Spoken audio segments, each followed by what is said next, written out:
વૈશ્વિક યુદ્ધની સ્થિતિ વચ્ચે સુરતમાં વીવર્સ અગ્રણીઓની બેઠક યોજાઈ।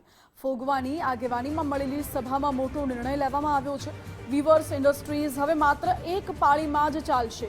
અઠવાડિયામાં એક દિવસ ઉદ્યોગ સંપૂર્ણ બંધ રાખવાનો નિર્ણય લેવાયો છે। કામદારોની રોજગારી જળવાઈ રહે તે રીતે આયોજન કરવામાં આવ્યું છે। ઉદ્યોગ બચાવવા વિવિધ એસોસિએશનોએ સંયુક્ત રીતે બેઠક યોજી હતી અને કારીગરોને આર્થિક નુકસાન ન થાય તેનું ધ્યાન રાખવામાં આવશે। વૈશ્વિક પરિસ્થિતિઓને ધ્યાને રાખીને ઉદ્યોગકારોએ મહત્વનો નિર્ણય લીધો છે। એક પાળી આપણે ઇન્ડસ્ટ્રીઝને ચલાવવાની છે અને અથવા તો બે અઠવાડિયામાં બે રજા વીકલી બે રજા રાખવાની છે। પણ કોઈ પણ જગ્યાએ કોઈ પણ 24 કલાક માટે જો વર્કર હોય તો એમની રોજગારીનું ધ્યાન પણ આપણે રાખવાનું છે। કારણ કે તો 24 કલાક તમે ચલાવો છો એનો પણ વિરોધ કરવાનો નથી। પણ આપણે અત્યારે યુદ્ધની પરિસ્થિતિની અંદર આપણે વેચાણ ઉપર પણ ધ્યાન આપવાનું છે અને ખરીદી ઉપર પણ ધ્યાન આપવાનું છે, જેથી કરીને ગ્લોબલી આપણા બિઝનેસને કોઈ પણ જાતનું નુકસાન ન થાય એના માટેની ખાસ આ સભાની અંદર ચર્ચાઓ થઈ છે।